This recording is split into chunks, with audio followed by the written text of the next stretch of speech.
Waspadalah, kata ahli syariat, terhadap 4 kelompok ini.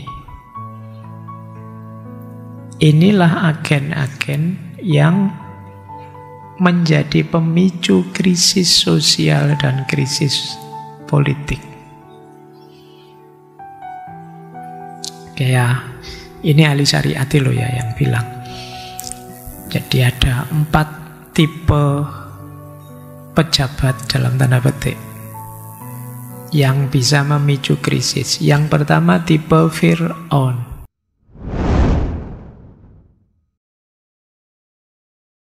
Baik, bismillah, mari kita lanjutkan lagi belajar kita, ngaji kita malam hari ini, melanjutkan tema bulan ini di minggu yang keempat. Insya Allah minggu depan, minggu kelima, kita masih ada sekali lagi tema krisis. Malam ini kita masuk ke tema krisis sosial dan krisis politik. Baik, bismillah, kita mulai ya. Waktunya sudah agak telat. Bismillah. Seperti saya bilang minggu lalu, bagian krisis sosial, krisis politik ini termasuk krisis di luar diri, tapi akarnya dan efeknya mungkin saja ada di dalam diri kita.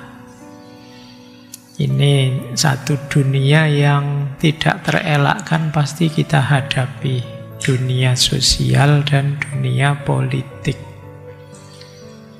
Kalau dalam tradisi filsafat dikenal dunia sosial dan dunia politik itu punya jenis kebenaran yang khas, namanya kebenaran intersubjektif. Kebenaran intersubjektif itu benar salahnya sesuatu itu tergantung kesepakatan. Itu dunia sosial dan dunia politik. Jadi ada 3 jenis kebenaran. Ada kebenaran itu objektif, ada kebenaran itu subjektif, ada kebenaran itu intersubjektif. Kebenaran objektif itu ya kebenaran yang semuanya sama dimanapun, tidak tergantung pandangan kita, persepsi kita. Kita tidak bisa bilang tergantung persepsi saya dong, tidak bisa begitu kalau untuk kebenaran yang objektif ini. Misalnya meja ini taplaknya warnanya hijau, ini kan objektif. Kita tidak bisa bilang, yo suka-suka saya pak, sesuai kepentingan saya nantinya. Ya kamu diketawain orang, ya ini secara objektif ya hijau. Kecuali yang buta warna ya. Kecuali yang hijau jadi biru, biru jadi hijau. Jadi ini namanya objektif. Hari ini hari Rebo jam 20 lebih 18 menit. Itu faktanya kan memang gitu, objektif. Tapi nanti ada jenis kebenaran kedua, kebenaran subjektif. Kalau ini baru sesuai persepsi kita. Bahwa malam hari ini kita ngaji itu objektif. Tapi malam hari ini temanya menarik atau tidak, itu subjektif. Mungkin ada yang anggapnya menarik, ada yang anggapnya tidak menarik. Persepsi kita bisa beda-beda. Nah, nanti ada jenis ketiga kebenaran, namanya kebenaran intersubjektif. Kalau kebenaran intersubjektif ya dunia sosial, dunia politik itu kebenarannya intersubjektif sesuai kesepakatan. Jadi disepakatinya begitu.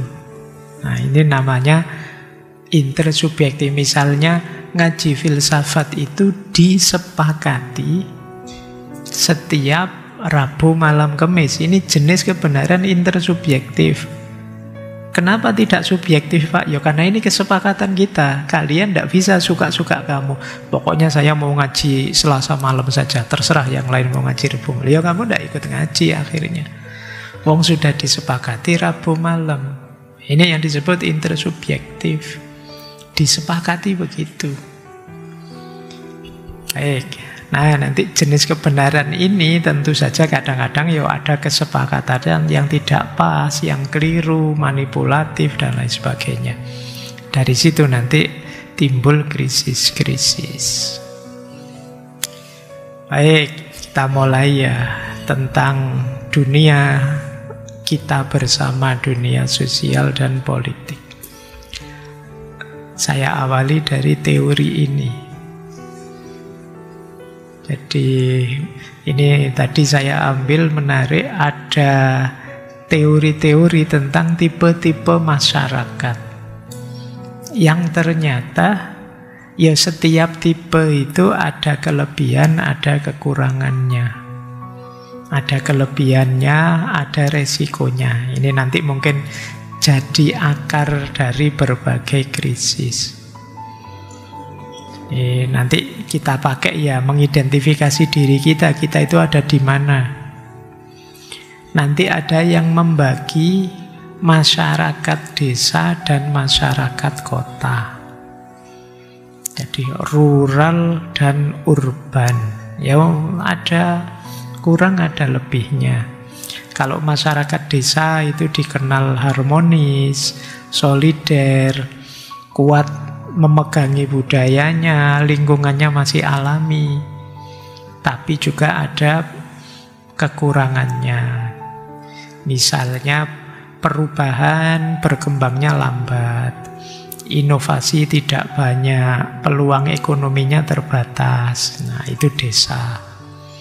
Lawannya kota. Kalau kota itu lebih modern, inovatif, akses pendidikan, akses ekonomi luas, interaksi sosial macam-macam banyak. Tapi juga ada resikonya. Tekanan sosial tinggi, kalian gampang stres. Kriminalitas juga macam-macam. Kita sering teralienasi dengan diri kita sendiri. Itu cirinya jenis masyarakat kota.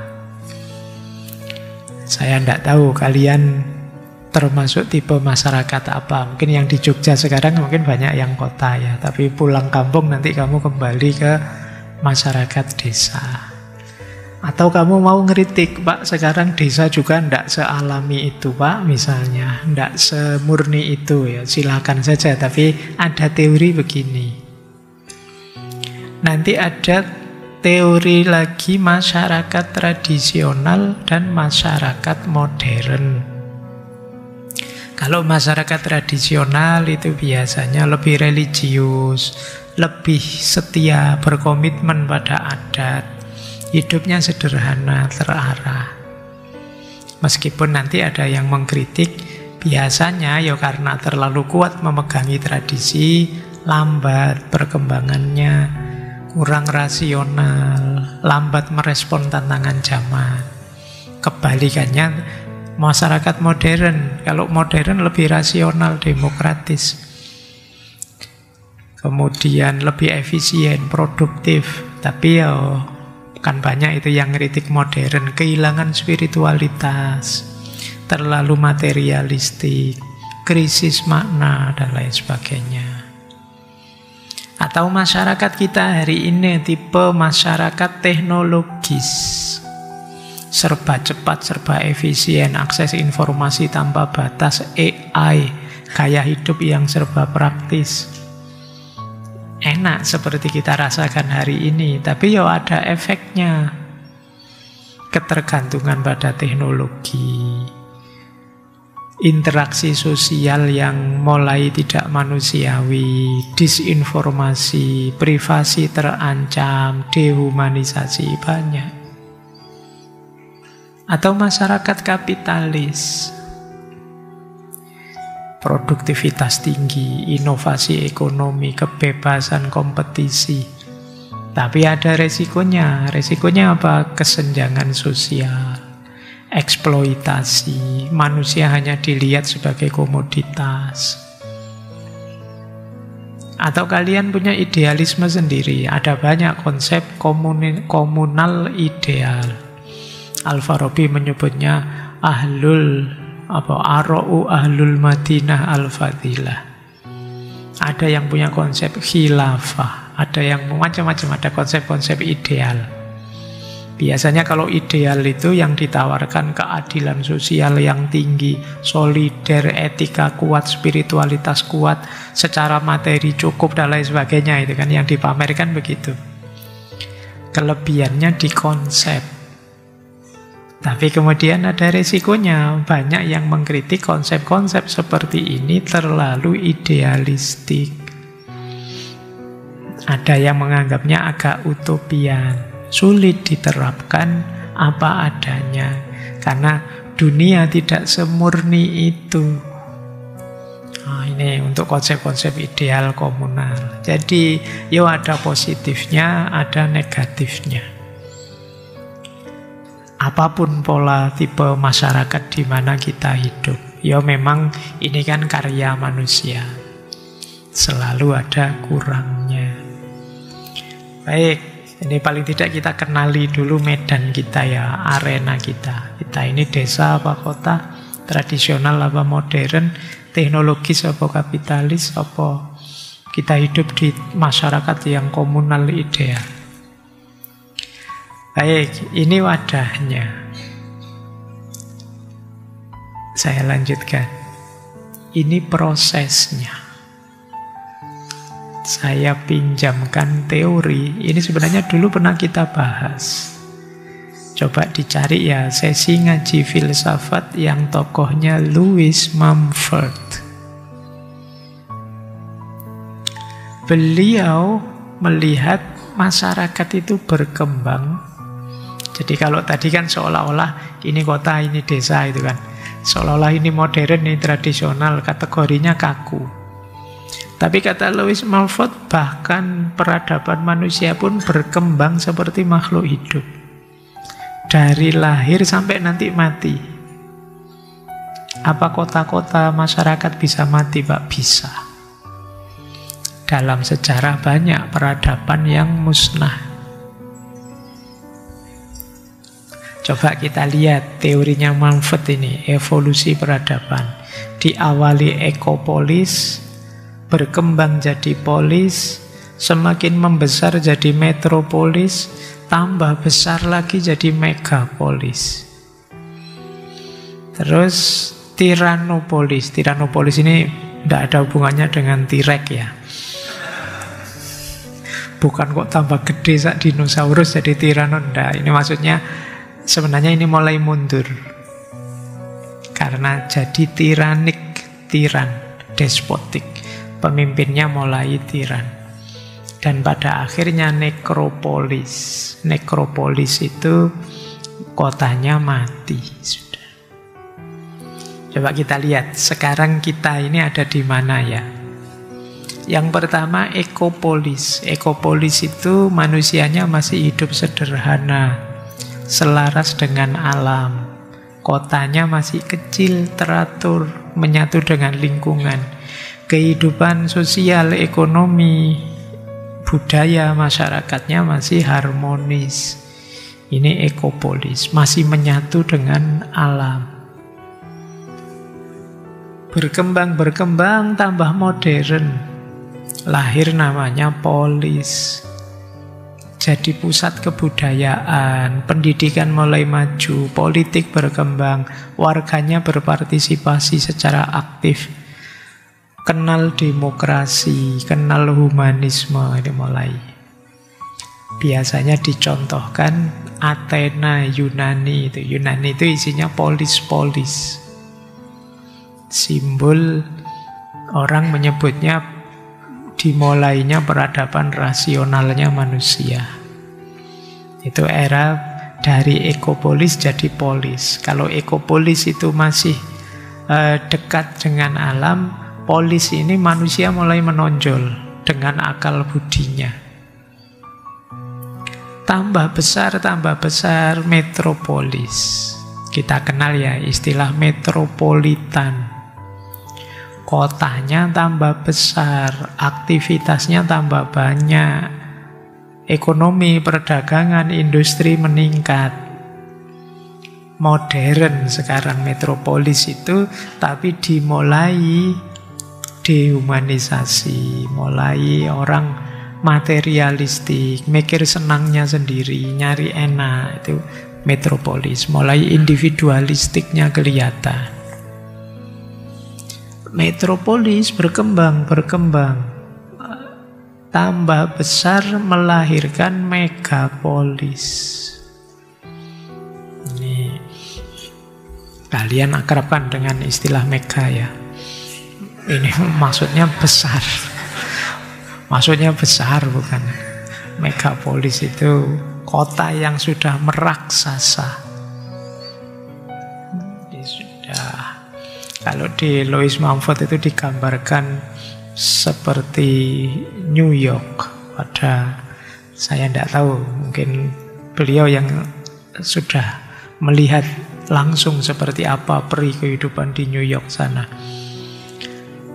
Jadi kota raksasa yang manusianya sudah makin bergantung pada teknologi dan sistem birokrasi. Kehidupan jadi impersonal sudah. Jadi meluas tanpa batas yang terukur sudah. Ini megapolis.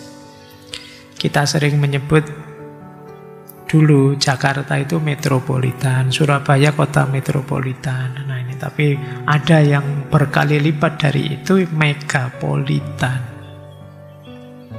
Nah, jadi puncak dari aspek keluasannya itu megapolitan. Nah megapolis ini pada akhirnya juga akan turun. Mulai deklinasi, mundur. Karena hidupnya sudah mulai tidak manusiawi. Manusianya terpinggirkan, tersingkirkan. Masuklah fase tiranopolis.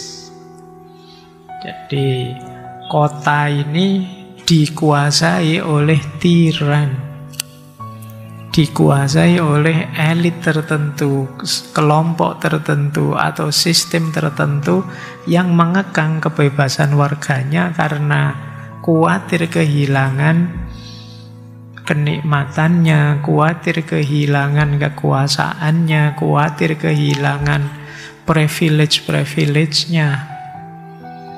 Mulai muncul tiran.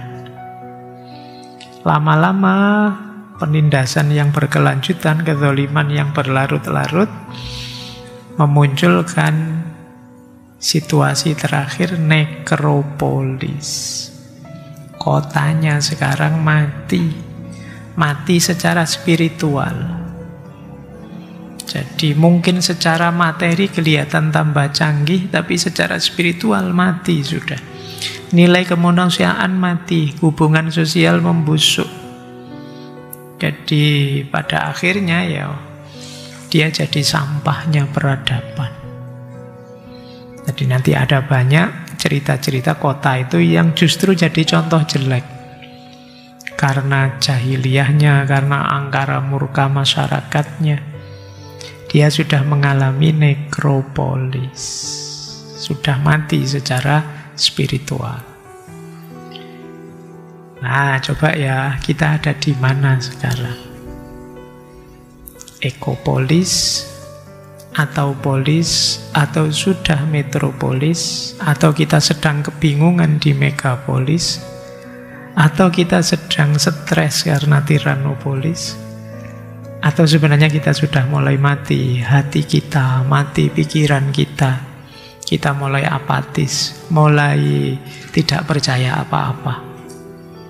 Mulai menganggap bahwa semua di sekitar kita palsu. Mulai kita masuk fase nekropolis. Oke, nanti mulai banyak tema kita kan krisis sosial, krisis politik. Itu biasanya diawali di metropolis, semakin meningkat di megapolis, puncak parahnya di tiranopolis, dan finish kehancurannya ada di nekropolis, kota yang mati. Baik, ini perkembangan ya. Yo, setelah mati kemungkinan hidup lagi insya Allah. Karena kalau pakai teorinya Ibnu Khaldun kan sejarah itu siklus. Di manusia tumbuh, berkembang, matang, stagnan, kemudian menurun, kemudian tambah parah, kemudian hancur. Setelah hancur apa? Lahir lagi. Berkembang lagi. Sama dengan konsepnya Ronggowarsito. Jadi dulu pernah kita bahas ya, wolak-wali ing jaman. Bagaimana peradaban ini berputar dari zaman Kala Sebo, kemudian Kala Tido, kemudian Kala Bendu. Terus Kala Sebo lagi, atau Kala Subo, terus Kala Tido, terus Kala Bendu. Diawali dari hidup nyaman, makmur. Biasanya kenyamanan dan kemakmuran itu membuat orang terlena karena takut kehilangan kenyamanannya. Maka dari Kala Subo melahirkan Kala Tido. Kala Tido itu zaman mulai goncang. Orang mulai egois, nyari enaknya sendiri, tidak mau kesenangannya direnggut. Yang berkuasa tidak mau diturunkan, ingin berkuasa terus. Yang kaya khawatir miskin. Nah ini mulai zaman Kala Tido. Kala Tido kalau berlarut-larut menghasilkan Kala Bendu. Kala Bendu ini zaman kehancuran total sudah. Angkara murka merajalela di mana-mana. Tapi tidak usah khawatir, pada saatnya akan muncul Ratu Adil. Seorang figur tokoh penyelamat yang menginisiasi perjuangan perbaikan situasi. Sampai nanti melahirkan Kala Subo kembali. Sampai makmur kembali. Tapi setelah makmur ya kumat lagi, terus Kala Tido. Setelah itu, nah itu siklus Ronggowarsito. Sama seperti Ibnu Khaldun. Jadi ya tinggal kita baca saja zaman kita sekarang ada di titik mana. Kalian tidak harus segelisah itu, Pak, ini hancur sudah, Pak, negara kita, zaman kita rusak semua. Ya biar saja, nanti kalau sudah hancur total kan lahir lagi yang baru. Ya, jadi tabiatnya zaman itu begitu memang. Naik puncak, susut, turun, hancur, tumbuh lagi yang baru. Cuma ya nasibmu kamu lahir di bagian yang hancur-hancuran. Oke ya. Nah ini teorinya Mahfud. Oke, sekarang kita mulai tema kita ya, krisis sosial dan krisis politik. Saya awali dari identifikasi penyakitnya dulu. Sosial ya, krisis sosial apa saja sih yang hari ini kita hadapi? Ya sebenarnya banyak, cuma kan tidak mungkin saya sampaikan semuanya dari buku-buku. Saya ambil yang rasanya relate saja dengan kita. Paling tidak untuk menyadarkan kita agar senantiasa waspada, senantiasa sadar ada krisis-krisis yang kalau kita tidak hati-hati akan menghancurkan kita. Yang pertama, ini yang paling kelihatan, kesenjangan sosial dan ekonomi. Jurang antara yang kaya dan yang miskin yang semakin lebar. Jangan senang-senang dengan kesenjangan yang tambah lebar ini. Potensi konfliknya besar. Termasuk akses pendidikan, kesehatan, pekerjaan yang tidak merata. Jangan santai saja kalau lihat kesenjangan semacam ini. Kenapa? Potensi ledakannya besar. Jadi ketika yang kaya dan yang miskin jaraknya terlalu jauh, ya nanti Karl Marx meramalkan mesti terjadi revolusi. ketika orang pinter dan orang tidak pinternya jaraknya terlalu jauh, juga potensi konfliknya besar. Jadi jangan dikira, ala Pak santai saja urusannya masing-masing. Salahnya sendiri, yang sana males jadi tidak kaya, lebih kreatif yang sini jadi dia tambah kaya, tambah kaya. Iya sih, dengan logika kapitalisme itu memang haknya mereka untuk berikhtiar dan kemudian jadi kaya. Tapi jangan lupa, kalau kesenjangan itu semakin senjang, semakin jauh, potensi konfliknya besar. Jadi ini yang harus kita hati-hati. Jangan bangga kalian yang kaya, terus salah dewe yang melarat terus nasibmu, kan jangan sekedar itu. Jadi potensi rusuhnya, konfliknya kemarin yang demo sampai menjarah-jarah itu kan ada situasi ini sebelumnya. Orang melihat, wah sana kok enak terus ya hidupnya, saya kok susah terus hidupnya. Ini potensi stres secara pribadi, potensi konflik secara sosial besar. Jangan santai-santai dengan situasi semacam ini. Yang kedua, krisis sosial hari ini. Krisis identitas dan polarisasi. Hari ini kita semakin terfragmentasi, kita semakin pecah-pecah. Adanya, seperti minggu lalu lah, adanya media sosial, teknologi informasi, teknologi komunikasi, itu harusnya kan membuat kita semakin tersambung. Tapi paradoknya justru membuat kita semakin terpecah. Hari ini setiap kali ada berita, kita pecah. Satu pro, satu kontra. Jadi berita apapun, kasus apapun. Jadi ini yang kemudian berpotensi membuat chaos. Ada konflik basisnya agama, basisnya etnis, ideologi. Bahkan ada konflik basisnya penggemar artis. Satu mengidolakan siapa, satu mengidolakan siapa. Itu pun ya bisa tawuran di medsos. Belum lagi yang cowok-cowok, klub sepak bolanya siapa. Itu juga bisa konflik. Jangankan klubnya, mungkin yang satu idolanya Messi, yang satu idolanya Ronaldo, terus bisa tawuran. Ada beberapa kasus itu kan sampai bunuh-bunuhan, hanya gara-gara itu. Jadi panas-panasan di medsos, terus ketemuan langsung konflik. Media sosial yang harusnya menyambungkan, tapi ya berfungsi justru menguatkan ego kita. Kan dulu ada istilah echo chamber. Echo chamber itu ya kayak gema saja, ruang penuh gema. Jadi kita itu dilayani oleh medsos dengan cara menggemakan suara kita. Menggemakan suara kita itu dia akan mensuplai hobi kita, selera kita, keinginan kita, ideologi kita, sehingga kita merasa berarti aku itu memang benar. Berarti aku itu memang tidak salah. Buktinya apa? Loh ini loh, berita ini, berita itu, ada pendukung ini, pendukung itu. Jadi itu yang hari ini jadi kegelisahan bersama. Kita semakin terfragmentasi. Padahal harusnya kita punya fasilitas komunikasi yang canggih, kita semakin tersambung. Tapi faktanya kita semakin tersekat.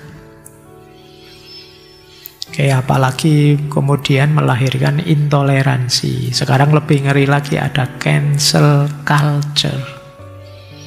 Jadi budaya saling membatalkan. Yuk kita cancel saja yuk. Nah. Oke, baik. Ini kegelisahan kedua kita ya, dari sisi sosial. Yang ketiga, terusannya tadi, kohesi sosial runtuh. Jadi kita semakin nyari enak kita sendiri, kebersamaan kita hancur. tradisi gotong royong melemah, kita saling curiga. Ya karena memang ada banyak presiden yang membuat kita saling curiga. Jangankan yang penting, kadang-kadang kita dapat telepon saja, itu sekarang mau ngangkat kan ragu-ragu. Ini jangan-jangan telepon iklan ini jangan-jangan mau nipu ini jangan-jangan, ya kita mulai waspada kemana-mana sekarang. Kita serba curiga. Kebersamaan di antara kita, kohesi yang mengikat kita mulai melemah. Belum lagi krisis moral, disorientasi nilai, ini berita-berita kriminal. Hampir semua TV itu punya channel berita kriminal dan tidak pernah ada liburnya. Tiap hari itu puluhan peristiwa kriminal terjadi. Dan krisis kepercayaan ini sudah banyak dijelaskan ya, post-truth society. Hidup kita hari ini bergelimang kebohongan. Sampai di titik kita tidak percaya lagi dengan kebenaran. Hari ini kalian kan ada berita apa saja itu sekarang mulai curiga. Ini benar enggak sih? Kalau dulu, kalau enggak ada gambarnya mesti hoax, enggak ada videonya mesti hoax. Sekarang gambar bisa dibikin, video pun bisa dibikin dengan AI. Akhirnya kita enggak percaya lagi dengan gambar, dengan video. Pada akhirnya ya kita tidak akan percaya apa saja. Ini nanti kita jatuh pada krisis nilai, krisis kebenaran. Ada apa saja kita tidak percaya sudah. Padahal hidup ini memerlukan sandaran kebenaran. Tapi kalau kita sudah tidak yakin apa saja, sulit kita melangkah sudah. Nah ini krisis-krisis sosial. Saya tidak nyebut semuanya biar kalian tidak tambah gelisah. Kita geser sedikit. Krisis politik. Krisis politik yang paling kelihatan hari ini apa? Menurunnya kepercayaan pada pemerintah, bahkan pada demokrasi. Korupsi, oligarki, politik uang, itu kan jadi akar itu semua sudah. Ya saya bilang tadi, ada presidennya. Sama seperti pada kebenaran tadi. Jadi, hari ini banyak orang nganggep, apa sih gunanya pemerintah, apa sih gunanya DPR, apa gunanya parlemen.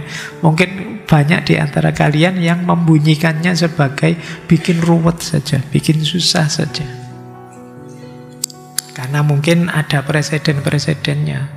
Entah benar atau tidak anggapan ini, tapi yang jelas kepercayaan pada pemerintah, pada demokrasi itu menurun.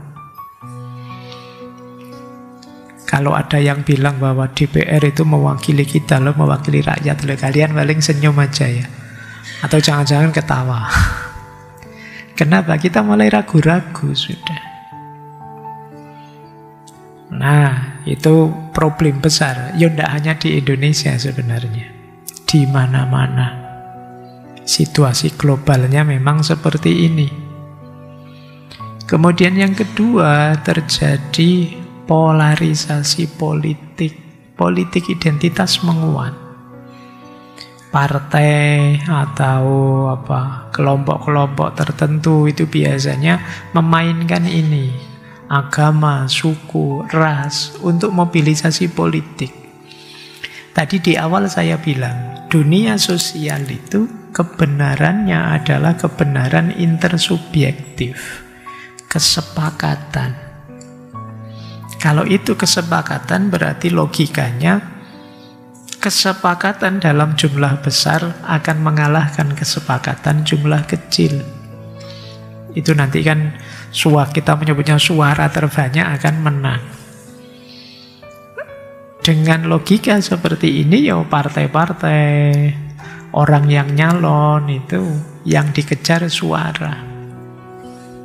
Pada akhirnya dia memanfaatkan segala macam strategi untuk menang, termasuk dengan politik identitas tadi. Terus lebih memainkan strategi bagaimana caranya dapat suara banyak, yang lain biar dapat sedikit, kan gitu. Kadang-kadang dilakukan dengan cara politik-politik kotor, menyerang yang lain, atau politik identitas tadi. Baik, tidak saya perpanjang di sini biar kalian tidak sedih. Nah, ada lagi problem, krisis kepemimpinan. Minim pemimpin yang jujur, visioner, berintegritas. Kita ketemu banyak pemimpin yang lebih fokus pada citra daripada kinerja. Banyak pemimpin populis yang menjual janji tapi miskin solusi. Ini gelisah kita. Semoga kalian besok kalau jadi pemimpin tidak begini karaktermu. Saya tidak tahu, kalau mahasiswa gini mungkin masih idealis ya, tapi begitu masuk ke circle yang lebih tinggi, kepemimpinan atau perwakilan, itu kadang-kadang idealismenya luntur. Semoga kalian tidak luntur ya. Diingat-ingat sejak sekarang, saya besok jangan begitu. Apapun yang jelek yang kamu lihat hari ini, ingatkan dirimu, kalau saya di situ besok saya tidak boleh begitu. Itu kalau bahasanya Al-Quran, jadikan ibroh. Jadi momen-momen negatif yang ada di sekelilingmu itu selain keprihatinan untuk dicarikan solusi, jadikan dia ibroh buatmu besok. Bila perlu kamu tulis, sehingga besok kapan-kapan mungkin kamu di posisi yang sama, kamu baca-baca, sadarkan dirimu, iya, dulu saya sudah janji tidak begini. Kemudian ada disinformasi politik, manipulasi digital, ada buzzer, pasukan cyber untuk menggiring opini, AI politik, kalau ini sudah berkali-kali dijelaskan di mana-mana. Belum lagi krisis-krisis global, pertarungan kekuatan besar, Amerika, China, Rusia, itu yang besar-besar. Belum lagi perang, Rusia, Ukraina, Palestina, Israel. Sekarang perang itu kan malah manusianya tidak terlibat sih, perangnya pakai drone. Jadi tentaranya aman, yang kena yang sipil-sipil kena drone. Nah, jadi kayak gini, belum perang informasi. Jangan dikira berita-berita perang itu lugu saja menceritakan fakta, mereka juga memainkan psikologi kita. Belum lagi betapa gregetannya kita, lembaga-lembaga seperti PBB, WHO. Itu kok lamban sekali sih, kok ndak cak-cek gitu loh, sat-set gitu loh, kan kita sering jengkel begitu. Ini sebenarnya ya bagian dari krisis-krisis politik kita hari ini. Ini problem-problem besarnya. Ada yang ketiga, saya tulis khusus ini satu. Kalau dalam ilmu politik ada istilah otoritarianisme gaya baru. Coba ya kita lihat satu-satu. Semoga di kita tidak ada. Tapi setelah saya baca kelihatannya ya tidak ada, memang tidak ada bedanya. Apa sih otoritarianisme gaya baru itu? Gejalanya apa? Gejalanya yang pertama, ada sih pemilu tapi tidak adil. Tidak adilnya di mana? Pemilunya berlangsung tapi dikendalikan. Oposisi dilemahkan, media ditekan, hukum digunakan untuk mengamankan hasil tertentu. Ini otoriter sudah. Gaya baru tapi tidak kasar. Kalau kasar kalian mesti merontak. Yang kedua, penggunaan hukum untuk membungkam kritik. Ini juga masalah. Harus hati-hati benar menerapkannya, karena ini batasnya tipis antara etika berpendapat dengan undang-undang dari ITE yang melarang kita bicara karena dianggapnya merusak nama baik, dianggap yang kayak gitu. Atas nama keamanan, atas nama dan lain sebagainya. Jadi, hukum dipakai untuk membungkam kritik. Mungkin dipakai menjerat aktivis, menjerat jurnalis, menjerat oposisi. Ini diam-diam sebenarnya otoriter. Atau kontrol media dan opini publik. Negara atau kelompok tertentu penguasa media-media besar membanjiri kita dengan propaganda, buzzer, manipulasi informasi, sehingga yang tidak benar kita yakini sebagai benar atau sebaliknya. Pikiran kita dikontrol diam-diam, tapi kita tidak sadar. Kita merasa, ya itu pendapatku asli, ya itu pandanganku murni. Tapi sebenarnya kita sedang disetir. Dari mana bahan berpikir itu kalau tidak dari media? Dan medianya sudah diarahkan. Yang keempat, sering jadi cirinya otoritarianisme gaya baru ya kultus individu dan politik pencitraan. Kita dipaksa untuk mengidolakan ini, membenci itu, atau sebaliknya. Kita berpolitik akhirnya secara tidak rasional. Kalau sudah mendukung tokoh ini, apapun dari tokoh ini, baik atau buruk, harus kita dukung. Nah, ini yang sering kita tidak sadar begitu. Apalagi kemudian banyak politik yang pencitraan. Para pemimpin tampil seolah-olah merakyat, seolah-olah religius, seolah-olah penyelamat bangsa. Jadi pemimpin yang seolah-olah. Kenapa seolah-olah? Karena nanti kalau kepentingannya ganti, situasinya berubah, dia juga berubah. Aslinya yang mana? Kadang-kadang kita juga tidak tahu. Aslinya orang ini yang mana toh ya? Kadang bisa begini, kadang bisa begitu. Kita kebingungan sendiri. Karena memang sehari-harinya dia sibuk mencitrakan dirinya. Nah, ini problem yang kita hadapi hari ini. Kemudian ada lagi sistem oligarki, ekonomi politik yang tertutup. Ya, ekonomi kita berputar sih, tapi berputarnya di kelompok-kelompok itu saja, orang-orang itu saja. Jadi muternya di situ terus. Kita cuma jadi penonton. Kita tiap hari hanya baca berita ada uang sekian triliun yang kemudian dikorupsi.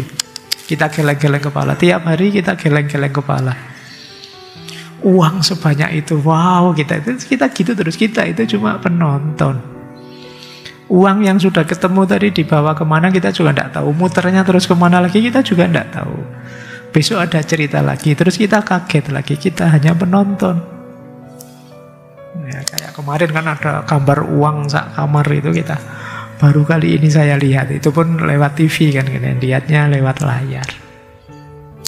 Oke, jadi ini mulai ada ciri-ciri memusat, ya makanya istilahnya otoriter.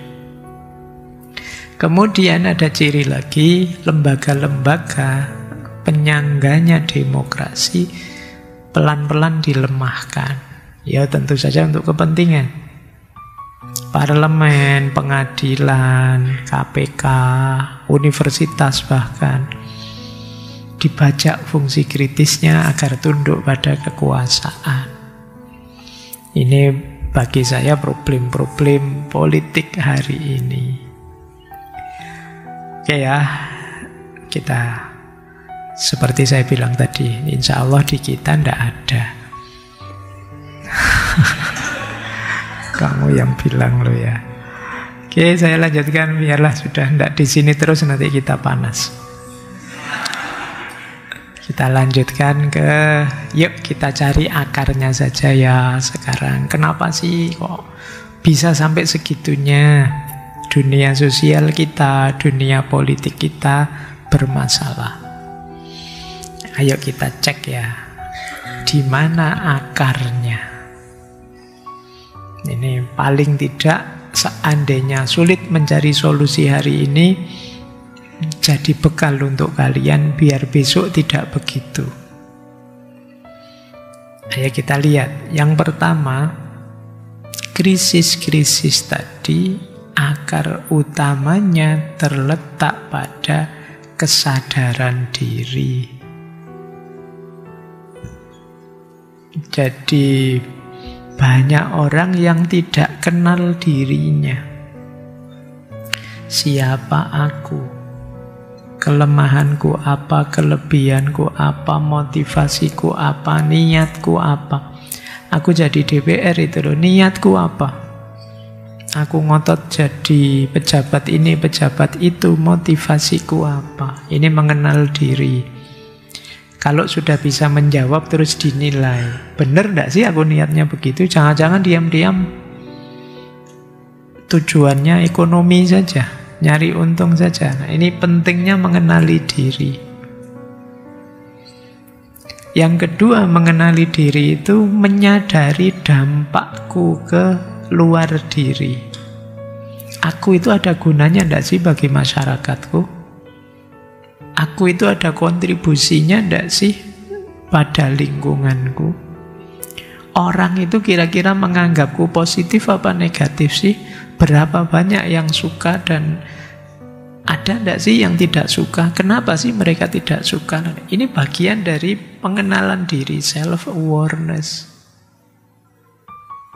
Kalau kita sadar diri, kita bisa yang ketiga, mengontrol diri. Wah, saya itu masih mudah terlena kalau sudah urusan ekonomi. Nah, ini mulai ngontrol, saya harus hati-hati ini biar tidak gampang terbujuk. Nah, ini pentingnya mengenal diri. Termasuk penting mengenal diri itu kita sadar siapa kita dan apa peran yang harus kita mainkan.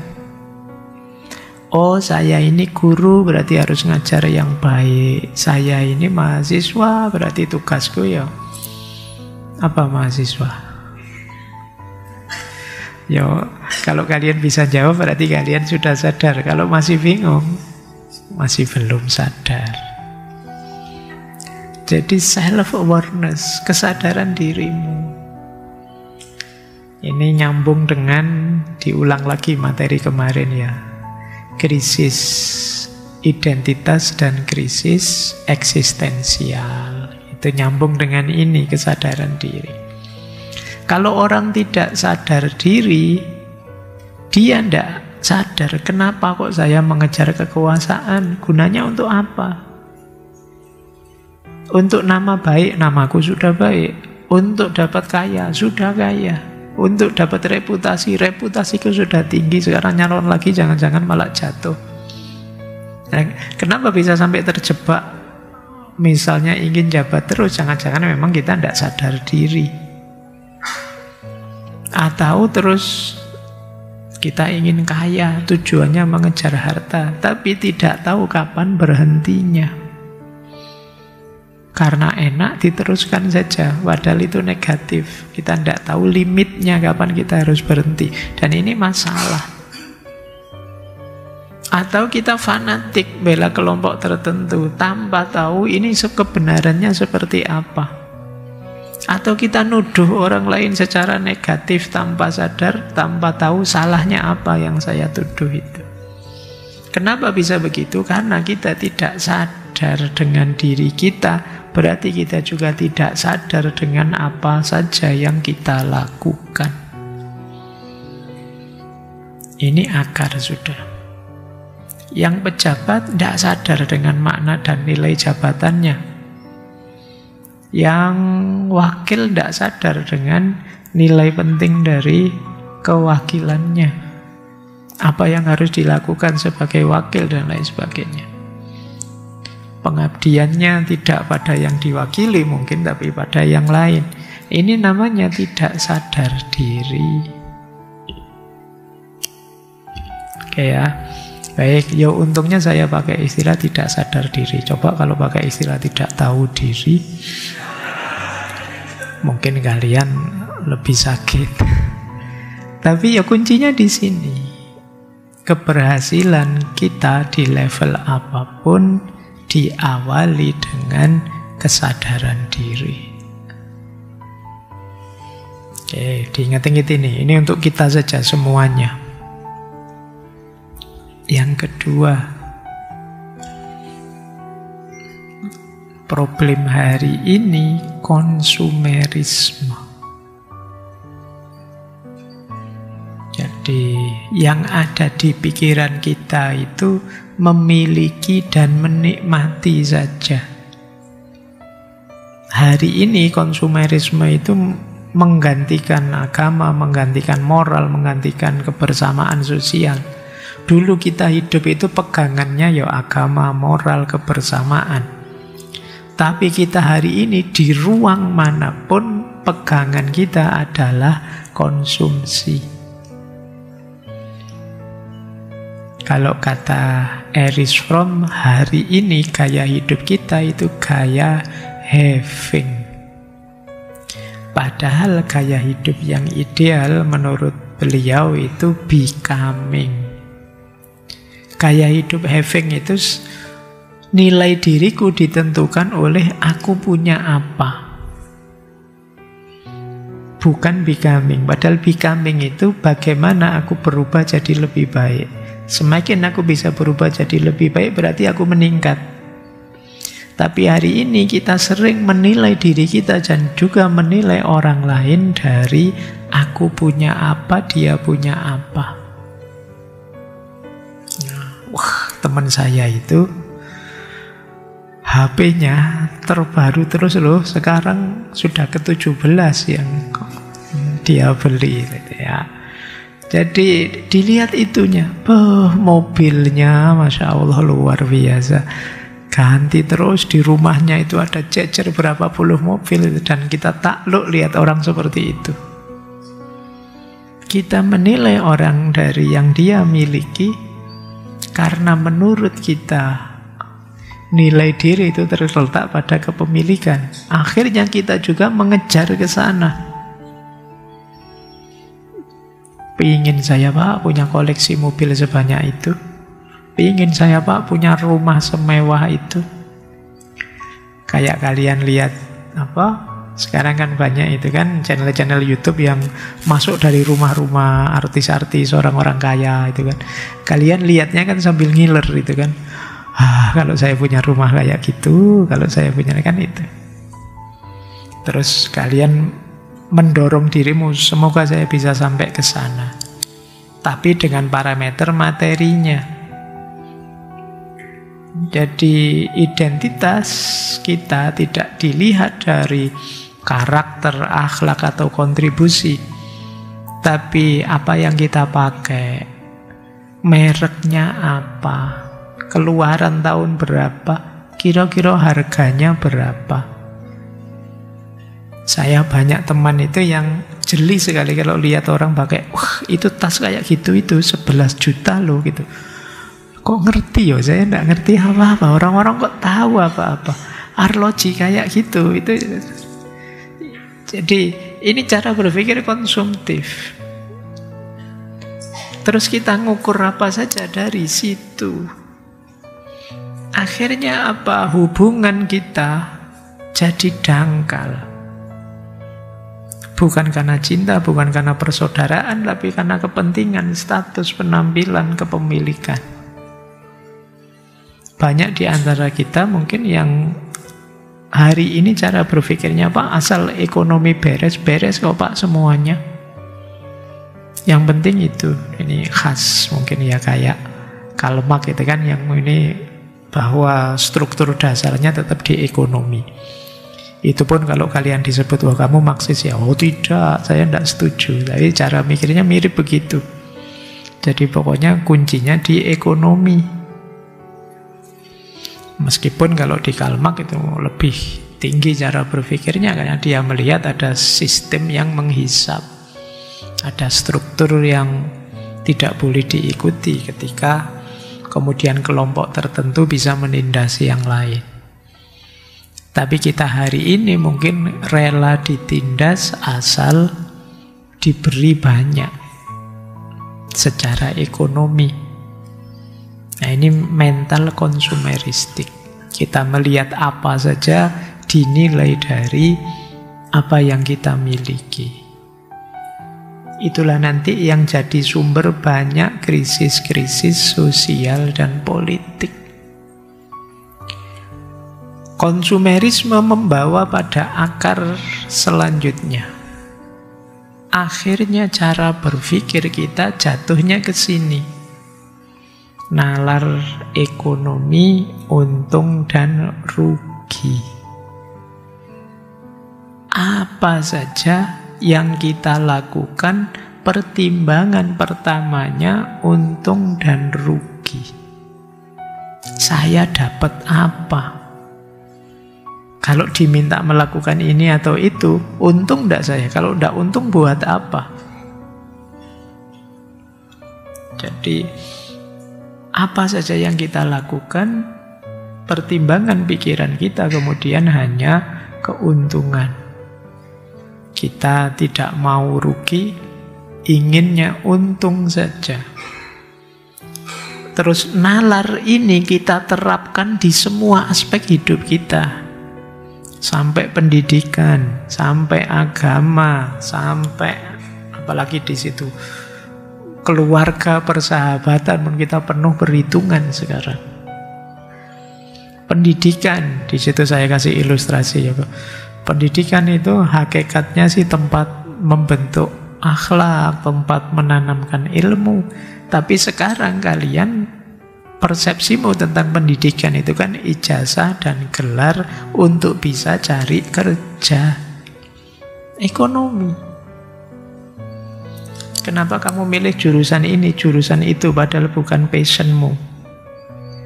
Saya yakin motifnya ekonomi.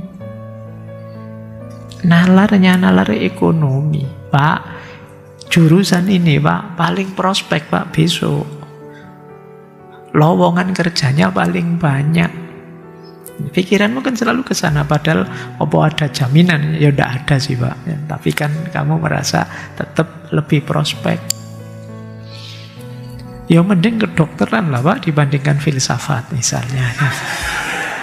Nah, kenapa? Aspek pekerjaannya. Bukan berarti kedokteran jelek. Kalau kamu kedokteran dengan visi, Pak, saya senang kedokteran, dunia pengobatan, menyelamatkan orang, di situ saya berkomitmen untuk kegiatan-kegiatan kemanusiaan, itu luhur kalau niatmu ini. Tapi niatmu, Pak, pekerjaannya lebih terjamin, lumayan loh Pak, penghasilannya besar, saya pikiranmu ke sana. Jadi pendidikan pun terus jadi masuknya ke komoditas ekonomi, nyari untung. Kalian mencari untung, yang menyelenggarakan juga nyari untung. Jadi maka nerima mahasiswa sebanyak-banyaknya tidak apa-apa. Nanti SPP dinaikkan, UKT-nya kayak gini loh. Ribetnya ke situ. Nanti bahkan ada istilah komodifikasi. Jadi komodifikasi itu ya menjadikan komoditas. Pendidikan jadi komoditas. Sekarang mulai banyak cara berpikir orang-orang tua itu yang merasa lebih gengsi, merasa lebih tinggi derajatnya kalau menyekolahkan anaknya misalnya ke sekolah-sekolah unggulan. Dengan parameter mahal sekolahnya. Jadi, oh ini sekolah mahal loh Pak. Oh iya, gitu. Kalau sekolahnya tidak mahal, mungkin orang tuanya takut. Anaknya tidak terjamin. Saya kapan itu ke salah satu pesantren, Yang di sana ada sekolah unggulannya, yang bayarnya mahal, yang santrinya pokoknya diminta fokus ngaji saja, ada laundrynya, ada cateringnya, ada pokoknya segala fasilitasnya terjamin. Nah, dan orang tua terus seneng naruh anaknya di situ karena ya itu tadi enak. Itu yang kalau dibandingkan kos-kosanmu tidak ada apa-apanya. Itu dia luar biasa nikmatnya mondok zaman sekarang dan mahal. Oke ya. Jadi pada akhirnya semuanya terus fokusnya ke nilai uangnya. Jadi fokus ke untung ruginya. Bahkan agama pun juga begitu. Jangankan yang kalau komodifikasi itu kan mungkin menjual kajian dan lain sebagainya. Kita sendiri beribadah itu kadang ya parameternya untung rugi, saya dapat apa. Kadang-kadang ada, saya dulu zaman masih di pondok itu, ada yang ngasih tahu, sholat tahiyatul masjid. Kalau masuk masjid itu sebenarnya pahalanya setara saja sih dengan baca Subhanallah, Alhamdulillah, wa la ilaha illallah, wallahu akbar 3 kali sama saja. Terus sekarang, alah daripada capek-capek sholat ngapain? Baca saja itu. Kalau kalian baca Al-Ikhlas 3 kali, itu sama dengan khatam Quran. Lah ngapain capek-capek khatam Quran? Kan terus begitu logiknya. Nalar apa yang membunyikan seperti itu? Akhirnya kalian nalar ekonomi. Jadi dengan usaha sekecil-kecilnya nyari untung yang sebesar-besarnya. Jadi barang siapa mengatakan la ilaha illallah di akhir hidupnya, maka dia pasti masuk surga. Alah, tidak usah capek-capek pikir sekarang ngapain, besok saja kalau sudah kira-kira mau meninggal diingat-ingat baca la ilaha illallah ya gitu. Ya kalau sempat. Jadi harusnya agama itu jalan spiritual. Bagaimana kita mendekat pada Allah, bagaimana kita meningkatkan kualitas hubungan kita sebagai khalifahnya dengan sesama. Tapi kemudian sekarang jadi komoditas. Kalau hari ini ya jadi konten, jadi citra, urusannya follower.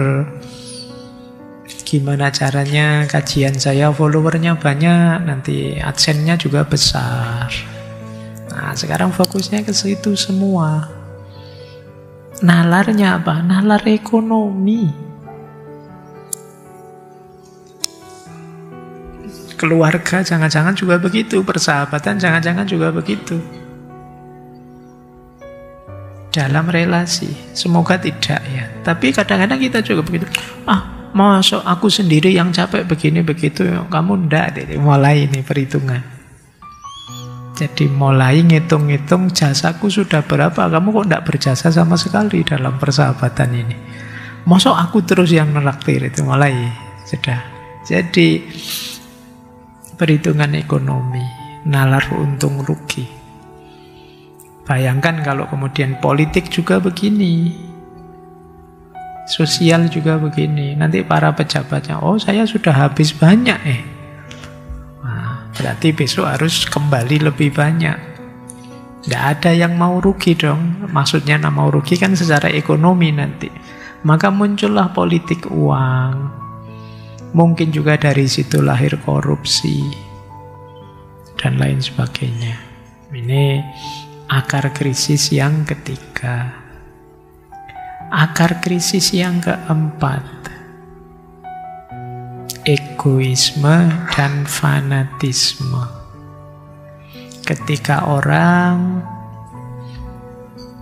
cara berpikirnya kemudian hanya tentang dirinya, yang penting aku, yang penting kelompokku. Jadi keinginan, kenyamanan, kekuasaan, keuntunganku atau kelompokku lebih penting dari kepentingan orang lain, apalagi dari kebaikan bersama. Ini bisa level individu, bisa level kelompok, bahkan bisa level negara. Yang penting aku senang. Urusan orang lain bukan urusanku. Yang penting kelompokku, yang penting sukuku unggul menang. Fanatisme. Yang penting negaraku dulu, urusan lain, negara lain besok-besok saja. Ini juga egoisme. Jadi egoisme ini akan melenyapkan 3 hal pokok yang penting, termasuk fanatisme ya. Yang pertama empati, yang kedua keadilan, dan yang ketiga kebersamaan. Tanggung jawab bersama akan terkikis. Semakin banyak orang egois, semakin lenyap empatik. Orang hanya mikir dirinya sendiri, tidak peduli orang lain. Semakin mudah tidak adil. Karena yang dipikirkan kepentinganku, kepentingan kelompokku, peduli amat dengan orang lain. Dan kebersamaan. Tentu saja orang egois abai dengan kebersamaan. Karena yang dipikir hanya dirinya dan kelompoknya. Ini akar krisis yang keempat. Kita lanjutkan. Ada akar krisis yang kelima, yaitu gaya hidup yang serba kompetitif. Gaya hidup ini sebenarnya melelahkan, tapi di semua dimensi hidup kita ada ini. Sejak kecil kita diajari bahwa nilai diri kita itu ditentukan oleh ranking kita, nilai kita, gaji kita, jabatan kita, atau bahkan follower kita. Kita perlombaan di semua aspek. Jadi kita hidup senantiasa membandingkan, kemudian mengukur dan menilai dalam hal apapun. Jadi ini hidup yang melelahkan pada akhirnya. Isinya persaingan demi persaingan. Ya. Mungkin kalian mengalami ya, sesama kampus, sama-sama kampusnya tapi beda fakultas. Di fakultas tapi beda jurusan, beda, itu bisa nalarnya nalar persaingan. Dalam hal apapun. Dan ini saya membayangkan itulah yang membuat hidup kita betapa lelahnya. Dengan logik gaya hidup persaingan ini, kita melihat siapapun sebagai lawan yang mengusik kenyamanan kita sebagai saingan. Solidaritas kemudian jadi turun. Muncul rasa iri, muncul kadang stres, kadang cemas disaingi, bahkan kadang rendah diri. Sejak kecil kita diajari untuk ranking 1 ya.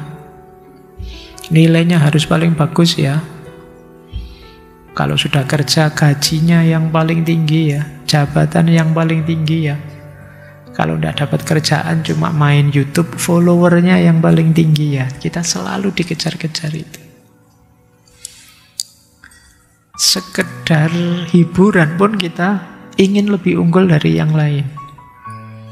Oh, aku sudah nonton yang itu. Ah iya, kalah aku sudah. Oh, wis tahu aku itu pun kita ingin berkompetisi. Mungkin ngaji kayak gini juga begitu ya. Oh, telat tadi kan sudah sesi 400 sekian, kamu masih itu yang kamu dengerin. Oh, saya sudah sampai sekian. Ini kan diam-diam kita pakai logika perbandingan, pertandingan, padahal ya tidak harus dipertandingkan. Jadi kita selalu ingin menunjukkan aku lebih unggul dari kamu. Ah, kamu baru ikut ngaji filsafat tahun ini, saya sejak 5 tahun yang lalu sudah aktif. Itu pun minta dipertandingkan. Padahal tidak seharusnya begitu. Dan maka hidup kita jadinya sangat melelahkan. Jadi kita selalu ingin lebih unggul, kita selalu ingin lebih dari yang lain. Apalagi kalau sudah masuk politik. Politik jadi arena perebutan kekuasaan. Jadi bukan jalan untuk menciptakan kebaikan bersama. Sampai kadang-kadang menghalalkan segala cara, propaganda, politik uang, fitnah, kriminalisasi. Seolah-olah menang itu sepenting itu. Sehingga bahkan kebenaran pun disingkirkan. Kadang-kadang bahkan juga bukan tujuan ekonomi juga. Ya memang gengsinya menang saja yang dikejar. Ini yang sering jadi masalah di antara kita. Oke. Yo, ini gaya hidup persaingan ini ya. Melahirkan stres, krisis mental. Kita sibuk mengejar prestasi, lupa dengan kebersamaan. Yang menang menguasai semuanya, yang kalah semakin tersingkirkan. Dan pada akhirnya ada krisis moral dan krisis makna hidup.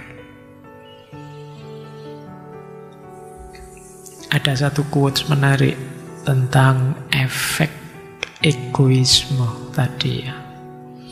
Quote-nya menarik. Dunia semakin kaya materi, tetapi miskin nurani.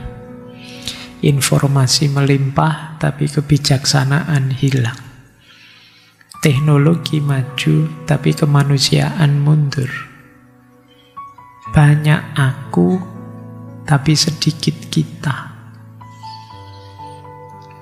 Ini problem kita hari ini ya. Dunia makin kaya secara materi, tapi semakin miskin secara nurani. Empati kita perlahan-lahan mati. Informasi melimpah, tapi kebijaksanaan hilang. Teknologi semakin maju, tapi kemanusiaan semakin mundur. Terlalu banyak aku, dan terlalu sedikit kita.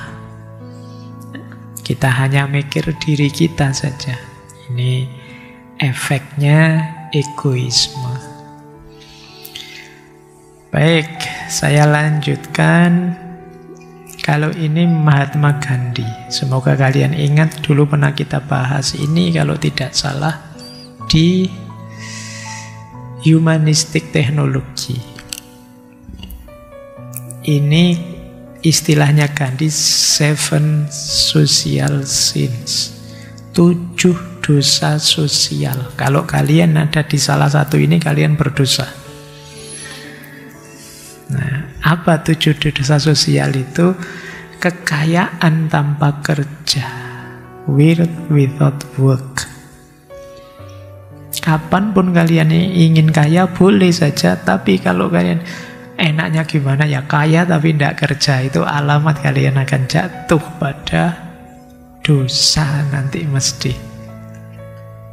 Cepat kaya, cepat sukses, cepat tapi tanpa upaya. Itu mesti di situ ada manipulasi.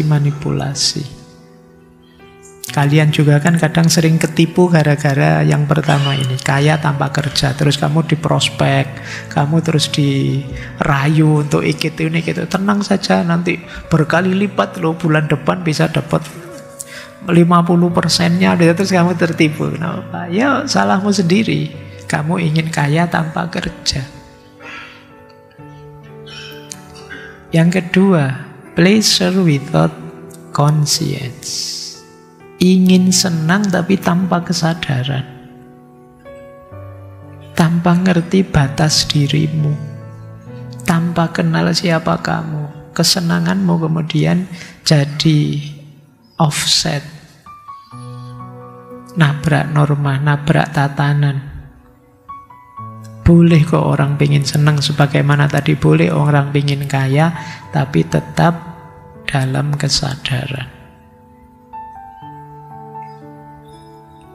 Yang ketiga, knowledge without character. Pengetahuan tanpa integritas diri, karakter. Jadi ini kita belajar ini, belajar itu, tapi lupa dengan pembentukan diri, karakter kita. Mungkin tidak jujur, mungkin tidak bermoral. Ilmu yang seharusnya positif akan jatuh jadi jalan yang negatif. Seperti sering saya contohkan, kalau diri kita ini sombong, ya pengetahuan tadi akan jadi jalan menyombongkan diri. Kalau diri kita ini masih suka pamer, riak, ya dapat knowledge ya akan jadi jalan pamer, riak. Yang keempat, commerce without morality. Berjualan, dagang, tapi tanpa moral. Jatuhnya saling menipu, hanya ingin nyari keuntungan, tidak peduli etik. Itu dosa sosial. Mungkin terus jadi monopoli, mungkin jadi terus menjatuhkan yang lain tidak fair. Itu commerce without morality. Terus science without humanity. Ilmu tanpa kemanusiaan. Teknologinya canggih luar biasa. Hasilnya sains, tapi kemanusiaan semakin mundur. Seperti tadi, alat komunikasi semakin canggih, tapi kita justru semakin jauh. Jadi kemudahan ada di mana-mana, tapi kemanusiaan semakin runtuh. Itu science without humanity. Kapanpun sains dan teknologi dikembangkan, semoga kemanusiaan jadi pertimbangan. Karena kalau tidak bisa blunder. Sainsnya tambah canggih, tapi manusianya tambah rusak. Kemudian religion without sacrifice. Beragama tanpa pengorbanan. Beragama yang hanya formalistik saja. Beragama yang hanya ibadah formal saja. Tidak mau mengorbankan dirinya, tidak mau melayani sesama, tidak mau berkasih sayang, berkontribusi pada hidup ini. Malah ingin dilayani saja, malah ingin didukung saja, dibenarkan saja. Itu religion without sacrifice. Jadi kalau bahasa Jawanya tidak mau ngalah. Itu istilah dari para wali, benar yang ngalah. Ngalah itu sebenarnya menuhan, ngawah, menspiritual. Nah, banyak orang yang beragama tanpa spiritualitas. Religion without sacrifice. Kemudian politik without principle. Berpolitik tapi tanpa prinsip. Pokoknya yang dipikir menang saja, yang dipikir unggul saja. Segala cara ditempuh, halal haram ditabrak saja. Politik without principle. Jadi ini peringatan dari Gandhi, kalau 7 ini menjadi dosa sosial. Kalau di masyarakat ini subur, ya alamat tanda-tanda masyarakat itu akan hancur. Ingin kaya tapi tidak mau kerja, ingin senang tapi tidak sadar diri, punya pengetahuan tapi adabnya kurang, berbisnis, berusaha, berdagang tapi tanpa moral, sains dan teknologi yang melupakan kemanusiaan, keberagamaan yang minus pengorbanan, politik yang tanpa prinsip. Ini jadi akar dosa sosial. Lanjut. Kalau tadi dosa sosial, saya pinjamkan sekarang ahli syariati. Waspadalah, kata ahli syariati, terhadap 4 kelompok ini. Inilah agen-agen yang menjadi pemicu krisis sosial dan krisis politik. Kayak Ini ahli syariat loh ya yang bilang. Jadi ada 4 tipe pejabat dalam tanda petik yang bisa memicu krisis. Yang pertama tipe Fir'aun. Fir'aun adalah tipe penguasa yang korup, penindas, merasa dia benarnya sendiri. Yang kedua Haman. Haman ini ilmuwan, teknokrat, tapi dia mendukung Korun yang zalim tadi dengan ilmunya. Jadi ilmunya dipakai untuk mendukung Fir'aun. Ada yang bilang Haman ini perdana menterinya Fir'aun karena dia memang pinter. Bukan masalah pinternya dia, tapi pengabdiannya dia pada Fir'aun. Padahal dia tahu Fir'aun itu zalim. Itu masalah. Dialah yang merusak masyarakat. Karena dia pinter. Dia bisa menyarikan dalil, menyarikan argumen, mencarikan alasan agar yang salah jadi benar, yang benar jadi salah. Kemudian yang ketiga, Korun. Korun itu simbol hartawan, kapitalis, konglomerat, pemilik modal besar yang rakus. Tidak mau berbagi, mencari keuntungannya sendiri. Pekerjaannya hanya menghisap kekayaan masyarakat. Ini agen ketiga yang harus kalian waspadai. Agen keempat adalah Bal'am. Bal'am ini agamawan zaman Fir'aun yang dengan kemampuan agamanya dia bisa melegitimasi semua prakteknya Fir'aun yang tidak adil sehingga bisa mempertahankan kedudukannya Fir'aun. Dia bagian yang nyari dalilnya bahwa yang dilakukan oleh Fir'aun itu benar kok, baik-baik saja. Ini ahli syariati. Jadi kalau ini teman-teman boleh kembali lagi. Dulu kita pernah mengkaji ahli syariati di tema Rausan Fikr. Ini saya ulang sedikit untuk menegaskan problem krisis sosial dan politik hari ini. Oke ya, kita sudah belajar dari Mahatma Gandhi, kita belajar dari ahli syariati. Sekarang apa yang harus kita lakukan? Sejak tadi gelisah terus, kita sejak tadi galau terus, ada problem-problem sosial dan politik. Sekarang apa yang harus kita lakukan? Kita saja ya, tidak usah kemana-mana. Yang pertama, mari kita membangun kesadaran diri, sadar akan identitas kita, akar kita. Mari kita mengenali diri kita, sejarah bangsa kita, agama kita, budaya kita, nilai-nilai kita. Jangan mau diombang-ambingkan oleh tren, oleh viral. Mari kita punya prinsip, meskipun tidak harus ketinggalan informasi.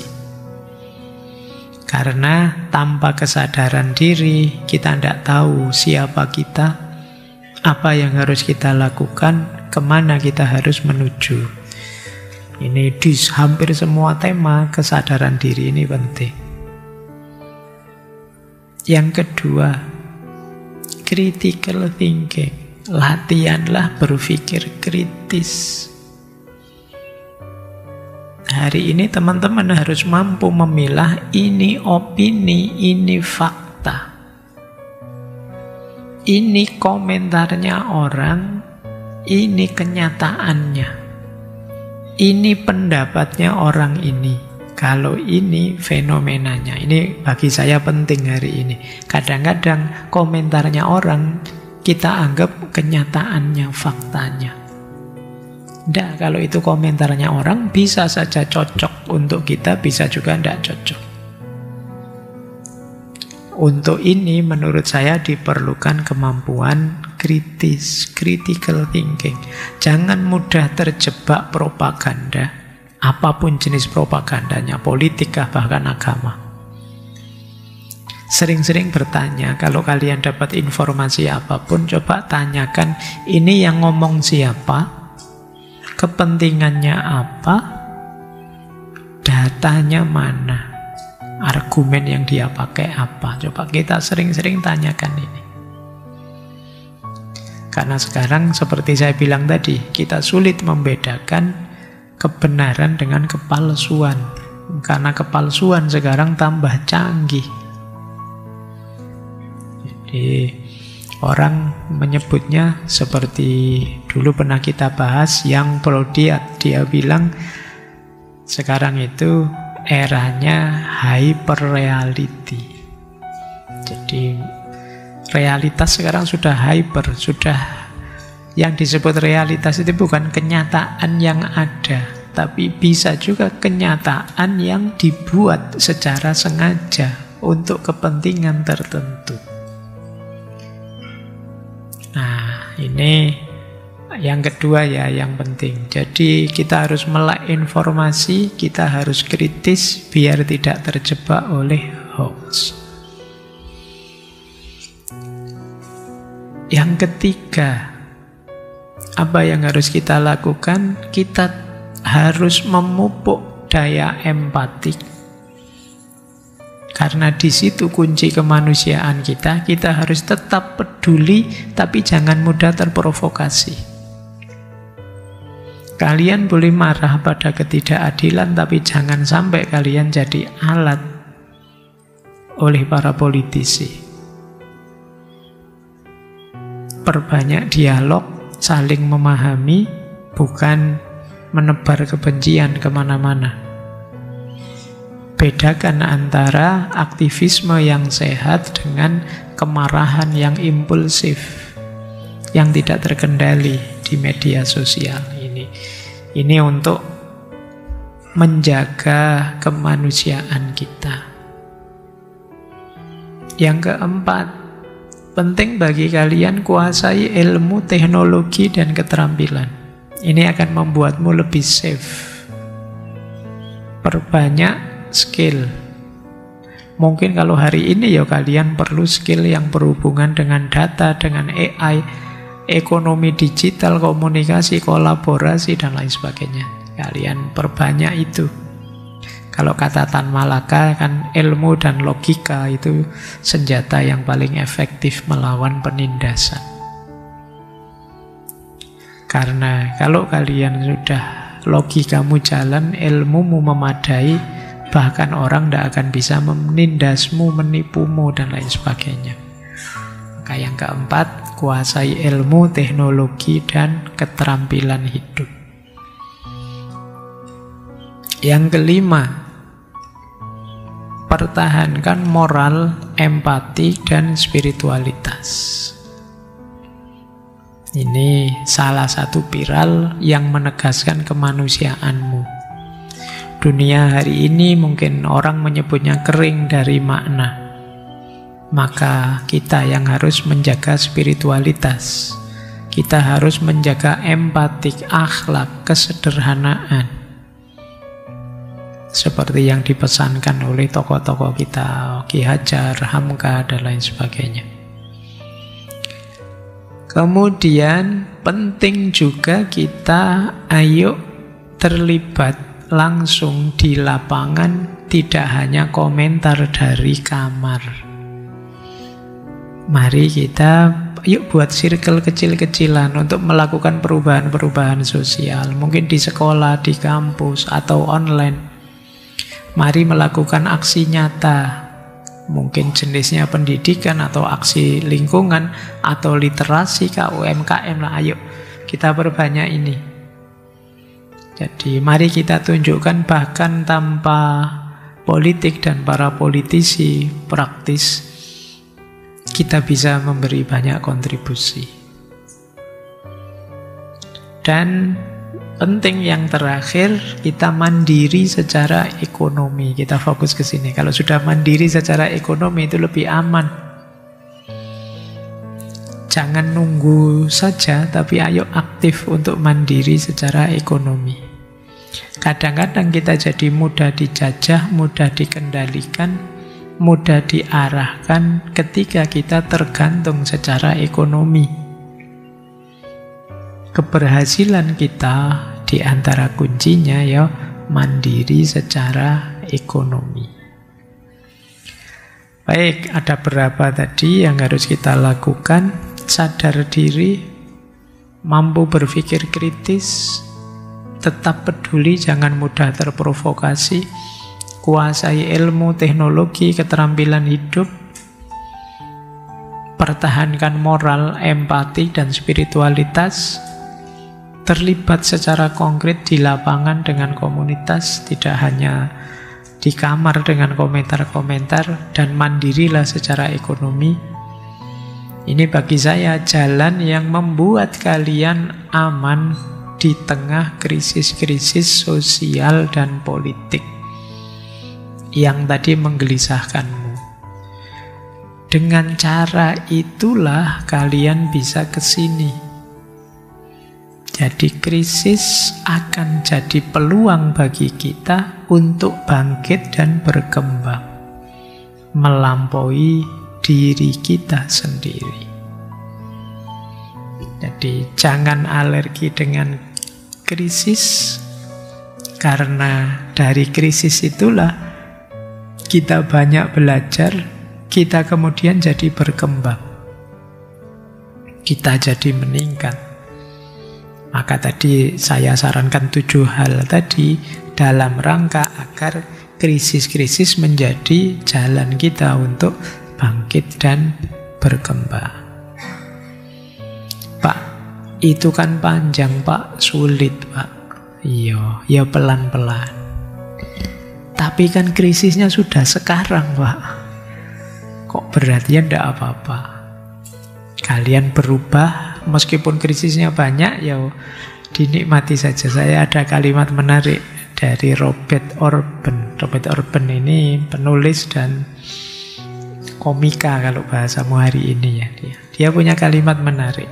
In prehistoric times, mankind often had only 2 choices in crisis situation, fight or flee.